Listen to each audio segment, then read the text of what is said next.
Hi, and welcome to Nashville.con, and here's Heidi. Whoa!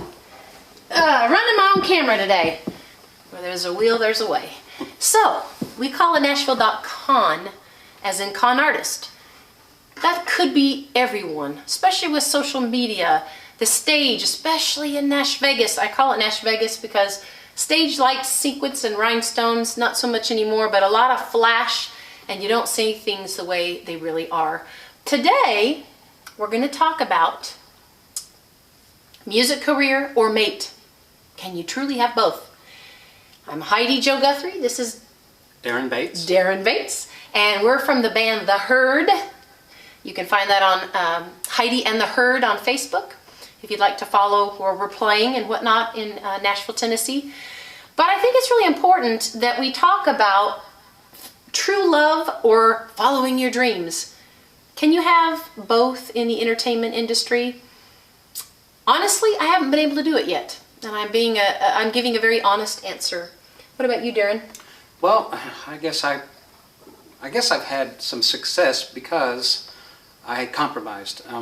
I was always a hopeless romantic, even as a young man, and I moved to Nashville with the band and traveled with them for a couple of years, toured with them, played with some artists, and did some cool stuff. But then I met a woman that I fell in love with, and she wasn't cool with me being gone all the time. And to be quite honest with you, I wasn't that cool with it myself, living on a bus and in hotel rooms, waking up in the morning not even remembering where you are. So, do I choose? Do I want to live and be with this beautiful woman who loves me, or do I want to travel and be with these 4 guys? Well, I chose to be with the woman and to have a love relationship with her. And I also have 2 beautiful grown daughters now. They're grown now. So I'm happy with the choice I made. But now they're grown, and now I can play music again. I'm older. I'm 57 now, so it's not quite like it was when I was 22. It's better. Okay. Let me tell you why. Okay. You've done all the things that you kind of wanted to do. We always wanted to, when are we going to settle down? And if you're like me, I love children. My dream was I wanted to be a mommy. And the reason I toured on tour buses and followed my dreams is I didn't meet the right person to settle down with. And I remember my sister used to call from the family farm, and she had the little yellow farmhouse and horses and children and the handsome Latin fellow she married. And I just thought my sister had a wonderful life. And she looked at my life on a tour bus, and I played on national television. I got to be on CNN, The View, The Today Show, Tonight Show. She thought I had the life that was great, and I wanted her life. I remember going down the road feeling depressed, thinking, I wish I was at home coloring Easter eggs or tucking a little child in bed. But I was doing the only thing I knew to do to provide for myself at the time. And I really did want to be a mama. And and now I am. I became a mama at 42. And I have a little boy that's 9, and you can do the math. But I will say, I'm just so grateful I got a chance to do both. When people say, do you miss the road? I want to tell them, have you seen my little boy? Are you kidding? He's amazing. He's the best gig that I have ever done. Having 2 chubby little hands as a toddler and a baby saying, yay, mommy! That was way better than playing on national television and playing in front of audiences of 40,000. One of the most depressed nights of my life was playing on The Tonight Show. Because somebody said something that triggered something in me. We were backstage, and they were getting ready to pull back the curtain on The Tonight Show, and somebody said in the band, you all, we've arrived. We've arrived. This is it. This is what we've all waited for. And it made something in my heart drop. I thought, I hope this isn't it, because why does my heart feel empty? And I realized that I think my dream was I wanted to have love, and I wanted to be a mama. But I also love music too. So I'm not giving up at any age. My mother and father, although certainly no relationship is perfect, and they had their crosses to bear in times where it was difficult, I think that they continued to clear into my mother starting chemo at 74, had a very romantic, alive relationship, and ended up when the kids were gone, there was no emptiness. They took Broadway trains to see Broadway shows in New York. So I kind of think our best days are ahead. But I think it's time for you to play music, Darren. Okay. You've been a dad and you've done all that stuff, and I think the world needs to hear how beautiful your voice is, and I certainly enjoy playing with you. Oh, thank you. You too. So let's do a song about what it felt like when you had to leave your wife and go play music and leave the kids. Probably wasn't easy. Right. So this song is a song that was written by a guy named Dennis D. Young that he wrote for his wife. He toured in a very, very famous band and had to leave her alone a lot, but he's with her now. He's retired, so he spends all his time with her. They're still in love and still together, so it worked for him. And it can work for you. So anyway, here we go. 1, 2, 3.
Darren. Thank you. Now you do one. I'm going to attempt to do one. Yeah.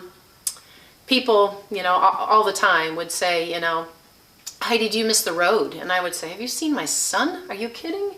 Having those little hands clapping, saying, yay, mommy, singing bedtime songs and children's things. I would have never wanted to be on the road. That was for me. But as far as your career, you are the architect of your own life. We all get to decide, and we're not judging anybody that decides, I have to play music, and relationships, they're somewhere down here, they're really not up here. We're not here to judge you, but we're just here to give options and kind of talk about what we've been through, and hopefully that helps somebody else. I'm going to do a song.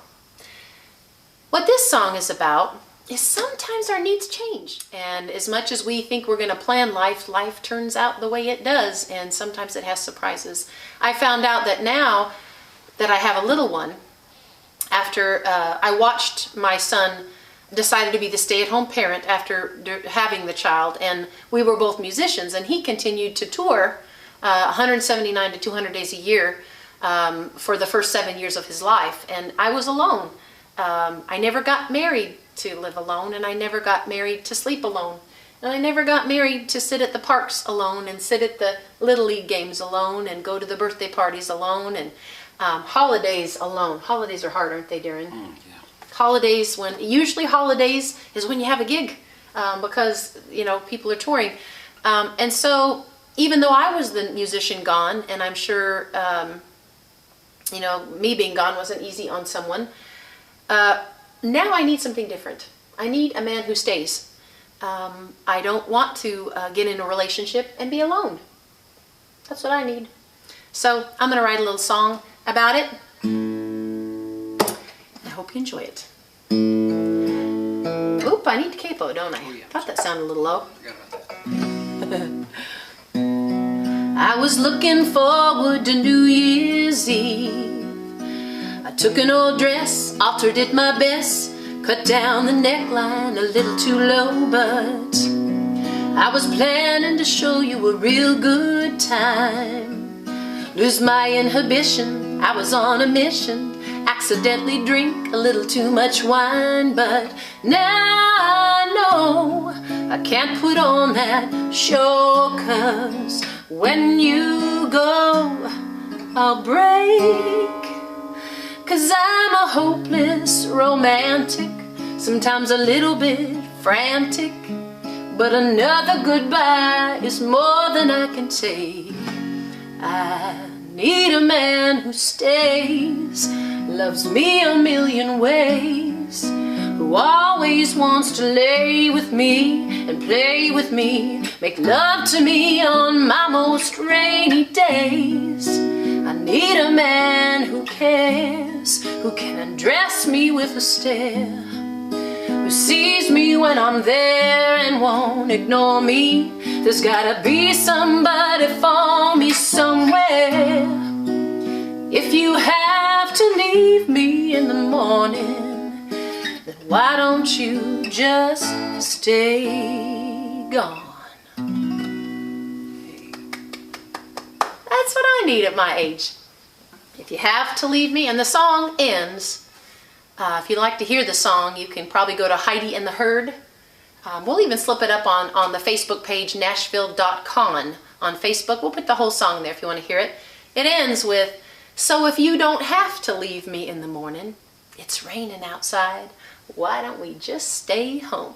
So I really feel that talking about, does getting opposite sex attention require a big investment of yourself on the road?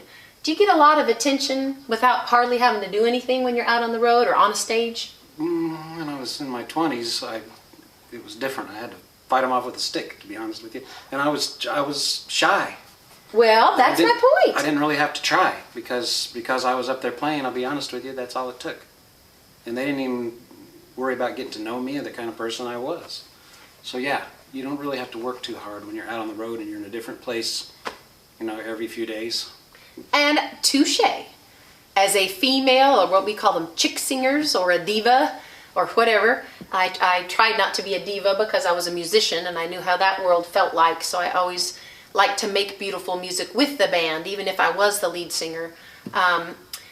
Was important to me. But I will say that when you're on stage, you get a lot of attention, And when you're on stage, guess what else you do? You smile at everyone. You show them your best side. And we have to be honest. People that say, if I can't find a woman and she doesn't understand what I do, there's the door. Well, I always say, if a guy tells me it's my way or the highway, I'll take the highway. That's me. I'll tell you something else that you have to experience. Okay. And you have to have some willpower. Okay. If you want to actually have a relationship because of what you're talking about. Because when I was at the height of my touring in my early 20s, I was also in a relationship with the woman that I ended up marrying and staying married to for 20 years and having 2 kids with. Okay. So a lot of times I had females come up to me and pretty much just lay it out and say, let's go. I'm like, well, I'm in a relationship. Well, is she here? Well, no. Well, then if she doesn't know, what difference does it make? It makes a difference to me, because I'll know that I did that, and I'll have to go home and face her and realize that I wasn't faithful to her. So that's something that I think every musician is faced with. It is, and certainly, I'm no spring chicken. In my earlier days, I probably got quite a lot more attention. But sometimes the attention that you get, especially as a female, I wore the Shania tummy tops, and I wore the pleather, and and it used to be irritating. I'm glad you didn't do that. I'm trying to visualize you in pleather and the tummy top. If I could take that back, I would. So I will say that part of being hired was how I looked. I was in a band, and there was a beautiful blonde bass player. We won't mention her name, but she looked like a Barbie doll and had long blonde hair, and I was the red-headed fiddle player, and he used to call us Strawberry and Vanilla, or they used to call us the artist bookends, which felt nice when you had become a seasoned musician to be considered a bookend. I would get phone calls saying, not, hey, I heard you're a wonderful fiddle player. Would you like to come out on tour with us? It was like, are you the hot redhead fiddle player? And I'd say, well, I actually can play. And they'd say, oh, that's good too. So, you know, sometimes we think that's a compliment when we're a young woman, that, wow, somebody thinks that I'm sexually appealing. But really, as we grow older, it becomes hurtful because, you know, even I was a classical musician, played in the symphony before I started touring in country. And, you know, I studied for hours, did classical competitions, and got a music scholarship to Portland State University in classical voice and violin. So when people would say, are you that hot fiddle player? I would, you know, show up at gigs, and instead of getting excited about my playing, they'd say, do you have a sister? And again, in your 20s, you're thinking, oh, they think I'm pretty. But then later you're finding out, you know, I'd like you to hear me.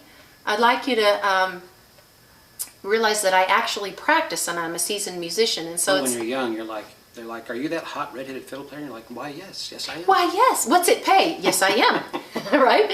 So, you know, in our youthful times, and I look back at the tummy tops and the tight pants and the whatever, I got a lot of shows, not just because I could play, but because I dressed sexy.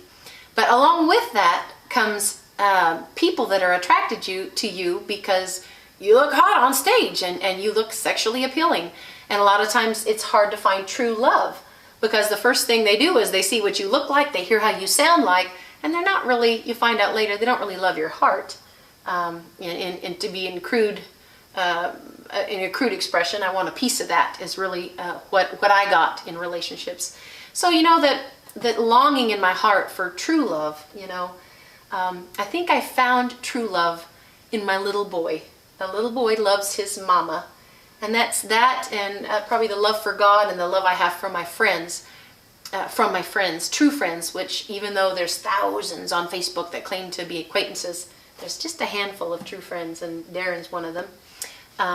That's the love I know, is a mama's love for her son.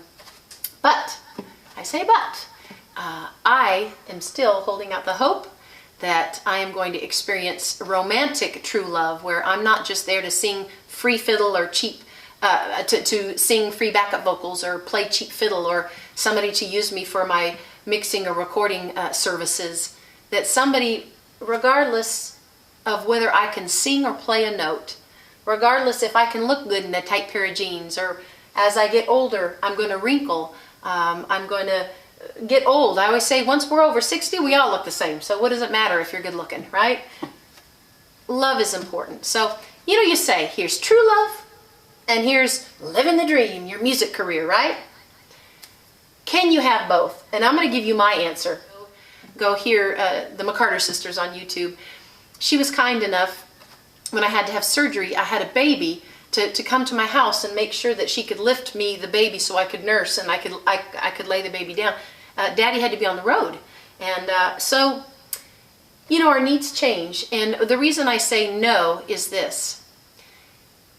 I believe that true love can adapt and compromise, yes. But if a wife needs you at home, if she's ill, if she has children, let's say she just wants you there, she needs a mate. If you say, sorry, you knew I did this when you met me, you know, this, if you don't understand what I do, there's the road. To me, that's not true love. Love's willing to endure all, bear all, survive all. And I think that that shows that your love that you had for your wife and kids was a sacrificial love, where you trade something you love for something you love more, right? Yeah. Let's do a big however. There's been some people who've made it work. And I've gotten in some verbal arguments with them, and they were right.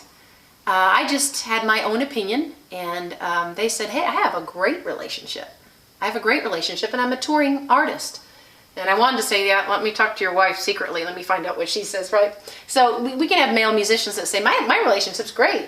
Well, I've got somebody cooking and cleaning, doing the domestic work, all the honeydews when I'm gone. I come home, she has the kids looking good, the kids are doing well, the dog's fed, and I get to be home, and then I leave again on the road. That might be great for you, but I think you'd have to privately ask your wife how good it is. If it is working good, here's kudos to the men who tour, who love their fans, who support the band, who do a great job playing, and come home and love their wife. And let that wife know that she's so loved that when you're gone, the love you gave her endures while you're gone.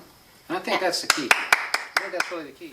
Wait, don't go anywhere. Please like us on YouTube, subscribe to our channel, and hear all kinds of juicy Nash Vegas stories and tour bus stories. Write us if you have any stories, if you have a song, if you want to be heard. Nashville.con with an N. Nashville.con at gmail.com. If you want to hear more music by the co-hosts, Heidi and her partner Darren, go to Heidi and the Herd on Facebook and you can hear some more exciting music. Thank you, and you have a blessed day.